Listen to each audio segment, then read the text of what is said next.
She screamed, her voice piercing the quiet afternoon like a siren of entitlement. "Take his car! He doesn't deserve it!"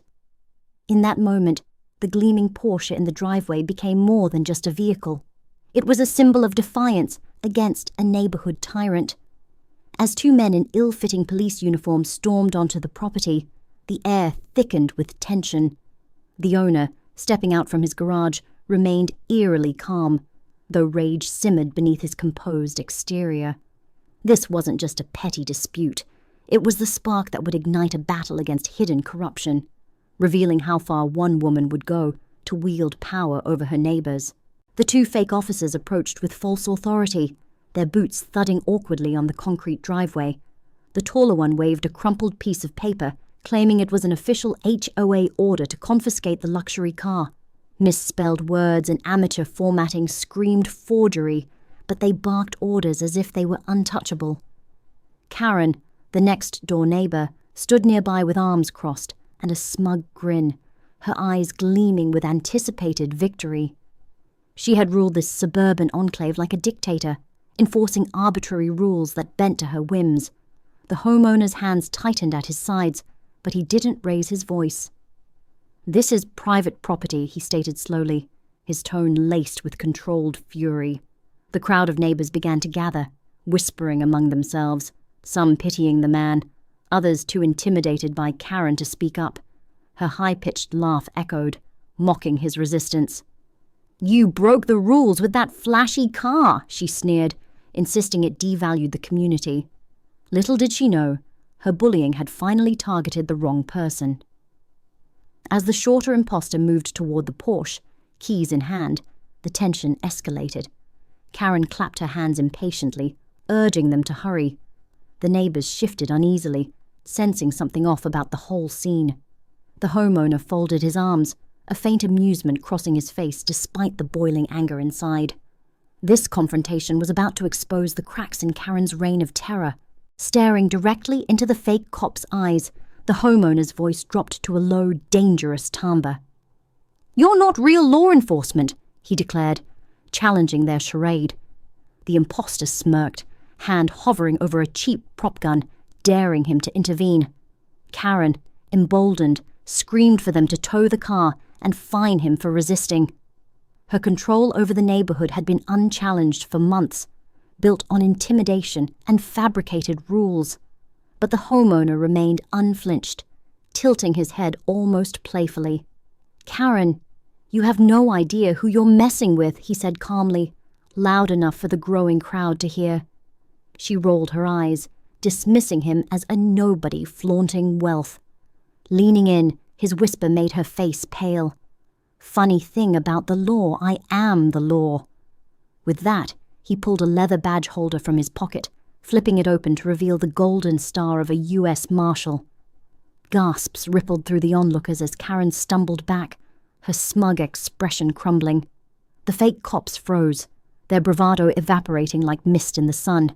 "Now," the Marshal commanded sharply, "tell me who sent you, or face real federal charges." The revelation hung in the air, shifting the power dynamic and emboldening the neighbors who had long suffered under Karen's thumb. Karen's hands trembled, but venom still laced her voice as she accused him of bluffing. "This is HOA business. You can't interfere," she spat, clinging to her illusion of authority. The Marshal stepped forward, his glare piercing. "You tried to steal a federal officer's property. That's a felony." The crowd fell silent, the distant bark of a dog underscoring the gravity. Karen smirked again, hinting at deeper involvement. "You have no idea how deep this goes." The fake cops exchanged nervous glances, one muttering that it was a bad idea. Karen snapped at them like attack dogs, demanding they proceed. "Don't stand there! Take the car and arrest him!" she shrieked. The Marshal watched silently, a slow smile forming as he saw her panic for the first time. The neighbors, witnessing her unravel, began to murmur louder, their fear turning to doubt. Raising his voice for all to hear, the Marshal warned, "Step onto my property again, and you'll face charges for impersonating officers and grand theft." He addressed the crowd. "You'll be witnesses." Karen's face flushed red. calling their accusations lies and defending her made-up rules. But the tide was turning, with one neighbor bravely speaking up. "There's no such rule, Karen. You invented it." Another voice from the crowd joined in, a woman yelling that Karen never allowed real votes in the HOA. The murmurs swelled into shouts, the neighborhood's pent-up anger boiling over. The marshal pulled out his phone, activating the recording app with a swipe, the red dot blinking visibly. "Everything you've done is recorded," he announced calmly, including her stunt with hired muscle. The shorter fake cop blurted out, "She paid us. Said it was a simple job, to wear uniforms and act tough." His partner tried to silence him, but the damage was done. Gasps echoed as Karen's composure shattered. "You fools!" she shrieked, realizing her plan was crumbling. The marshal advanced, his voice low. "You didn't just hire thugs. You targeted a federal officer. That's prison time." Karen's breathing grew frantic, but a cold smile emerged. "This isn't about your car," she whispered. "It's about who owns this neighborhood." A chill ran down the marshal's spine. Her tone suggested a larger conspiracy. Narrowing his eyes, he demanded, "What are you talking about?" She hissed back, "You'll find out soon enough. But it'll be too late." Sirens wailed in the distance, and Karen's face lit up with twisted satisfaction. "The real law is here, for you," she announced sweetly. 2 squad cars pulled up, officers emerging stone-faced, hands on cuffs. The lead one pointed at the marshal. "Hands where we can see them!" The crowd gasped, confusion reigning as shouts defended the marshal. "He didn't do anything!" Karen purred. "Take him away before he hurts someone." But the marshal stayed calm, sensing something off, their movements too rehearsed, eyes flicking to Karen for cues. "Badge numbers and jurisdiction?" he demanded flatly. A hesitation confirmed his suspicion. These were more impostors, part of her escalating game. Holding his badge high, the marshal declared, "United States Marshal, these men are impersonating officers." The crowd erupted, phones recording everything. Karen stepped forward icily. "No one will believe you over me. I run this community." But the marshal warned, "You've crossed a line. Tell them to stand down." Her bitter laugh rang out. "You're the one in danger." The taller fake cop lunged, grabbing for the marshal's arm. In a fluid motion, the marshal twisted his wrist, slamming him onto a car hood and cuffing him. Cheers mixed with gasps from the crowd. The second imposter backed up, hands raised. "She said it was just a scare tactic. I didn't sign up for this." Karen screamed, "Coward!" as her plan unraveled further. Real sirens approached from another direction, and official police vehicles screeched to a halt. Uniformed officers poured out, the grizzled sergeant assessing the chaos, the marshal with his badge, a cuffed imposter, and Karen fuming. "What the hell is going on?" he demanded. The marshal identified himself. "U.S. Marshal James Carter. These imposters were hired to steal my vehicle. She's behind it." The sergeant turned to Karen, who smiled sweetly. "This man is dangerous. He threatened us." But the shorter fake cop confessed again. "She's lying. She paid us. Said the police were in her pocket."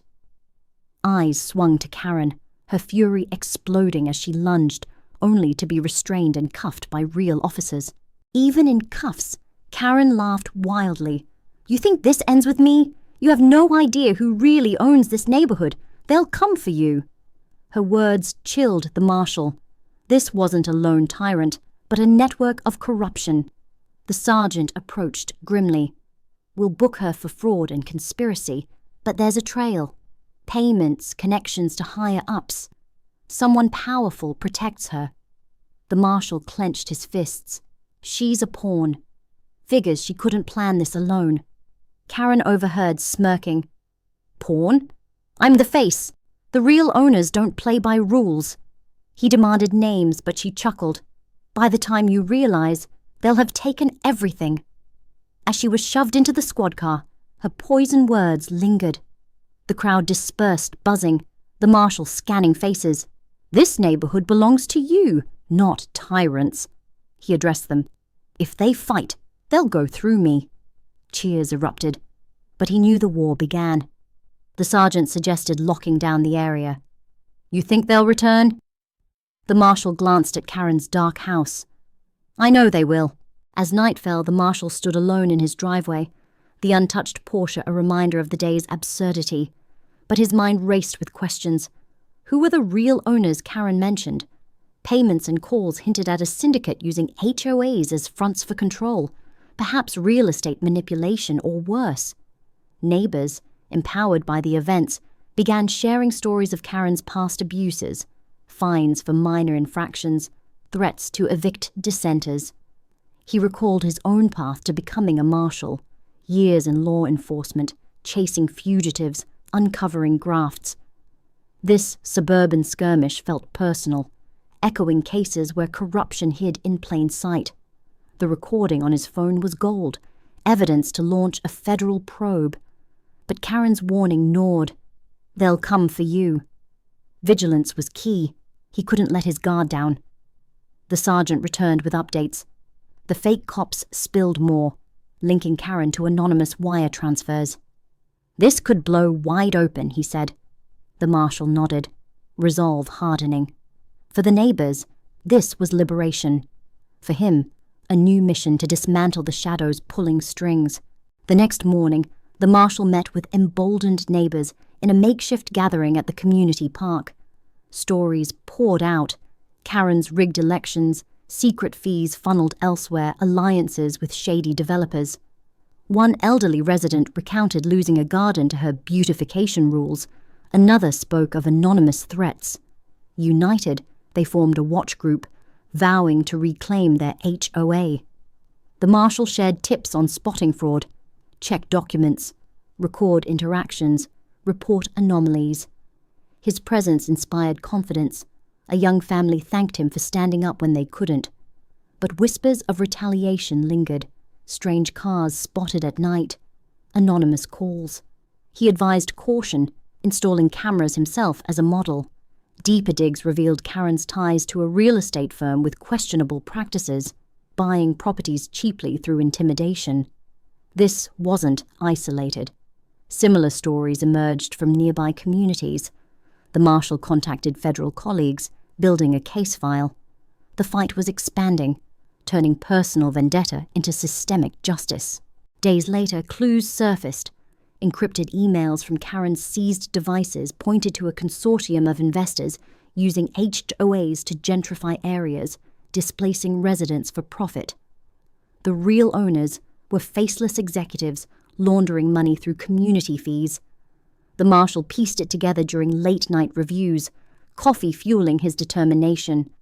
This explained her confidence, backing from powerful entities. A tip from a reformed fake cop led to a warehouse meetup. Disguised, the marshal observed suited figures discussing neighborhood acquisitions. Heart-pounding, he recorded snippets, plans to frame dissenters, use fake authorities. Slipping away undetected, he knew exposure was imminent but dangerous. Back home, he fortified defenses, alerting trusted allies. Neighbors rallied, sharing intel on suspicious activities. The conspiracy's scale daunted, yet fueled resolve. Karen's cell calls, monitored, revealed pleas for extraction, confirming higher involvement. The net was tightening. Anonymous packages arrived, warnings scrawled on notes. Back off or lose more than your car. The marshal traced them to burner phones linked to the consortium. Neighbors reported vandalism, slashed tires, broken windows, targeting vocal critics. Fear crept back, but the marshal organized patrols, turning victims into vigilantes. He delved into financial trails, using marshal resources to uncover offshore accounts funding Karen's operations. A breakthrough, a leaked memo outlining Phase 2, forced sales via fabricated liens. Outraged, he prepared affidavits, rallying more communities affected similarly. Personal stakes rose. Old friends in law enforcement warned of surveillance. Undeterred, the marshal pressed on, his Porsche now a mobile command center. They thrive in shadows, he told a neighbor meeting, We'll drag them into light. Unity grew, transforming fear into collective strength. A sting operation unfolded. The Marshal, with federal backup, lured consortium reps to a negotiation under false pretenses. Posing as a corrupt official, he gathered evidence in a dimly lit office. Tensions peaked as identities were revealed. CEOs with political ties admitting to puppeteering HOAs for land grabs. Betrayal struck. A double agent tipped them off, leading to an ambush. Gunfire erupted, but the Marshal's training prevailed, subduing assailants with precise moves. Backup arrived, arrests made amid chaos. Karen, from prison, learned of the bust via news, her laughter silenced forever. The neighborhood celebrated, but the Marshal remained vigilant. Documents seized exposed nationwide schemes, triggering investigations. Justice wasn't swift, but it was coming. His stand had sparked a movement against hidden tyrannies. In the end, what began as a scream over a gleaming Porsche unraveled a web of corruption that ensnared entire communities. U.S. Marshal James Carter didn't just protect his property, he liberated neighbors from fear, exposing how power brokers hid behind facades like HOAs to manipulate lives for profit. Karen's arrest was the catalyst, her warnings a map to deeper shadows now illuminated by truth and unity. This tale reminds us that tyranny thrives in silence, but courage echoes eternally. Stand firm against injustice, for one voice can shatter empires. As the black SUV's engine fades into memory, know that vigilance guards freedom, today, tomorrow, and beyond. The neighborhood thrives anew, a testament to resilience, leaving us to ponder who watches the watchers in our own backyards.